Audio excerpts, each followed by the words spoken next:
আপনার মোবাইলে থাকা সমস্ত অ্যাপস আপনি গুগল প্লে স্টোরের মাধ্যমে আপডেট করে থাকেন। আপনি কি কখনো গুগল প্লে স্টোরটি আপডেট করেছেন? যদি গুগল প্লে স্টোরটি আপডেট করা থাকে তাহলে আপনার মোবাইলটি কখনো স্লো হবে না। গুগল প্লে স্টোর কিভাবে আপডেট করতে হয় চলুন আপনাদের সরাসরি স্ক্রিনে নিয়ে যায়। সরাসরি আমার প্লে স্টোরে চলে গেলাম। প্লে স্টোরে গিয়ে উপরে ডান পাশে আইকন আছে, আইকনে আমরা টাচ করলাম।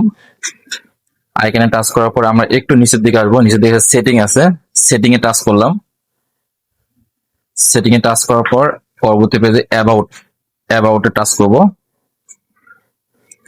অ্যাবাউটে টাচ করার পর একটু নিচের দিকে আসবো, দেখো আপডেট লেখা আছে, update play store. Update play স্টোরে টাচ করব। আমার আপডেট করা আছে বিধায় এখানে লেখা আছে Google play store is up to date. যাদেরটা আপ টু ডেট নাই তাদেরটা এখানে আপডেট লেখা উঠবে। তখন আমি বডিতে টাচ করব। বডিতে আসলেই আমাদের আপডেট শুরু হয়ে যাবে। এছাড়াও আপনার মোবাইলে থাকা অ্যাপস গুলো আমরা একটু চেক করে দেখবো সবগুলো অ্যাপস ভেরিফাই কিনা। আমরা চেক করার জন্য উপরে থ্রি ডট আইকনে টাচ করলাম। উপরে থ্রি ডট আইকনে টাচ করার পর নিচে প্লে প্রোডাক্টে টাচ করব। প্লে প্রোডাক্টে টাচ করার পর আমরা স্ক্যান করব। স্ক্যান করে দেখব, সার্চ হচ্ছে,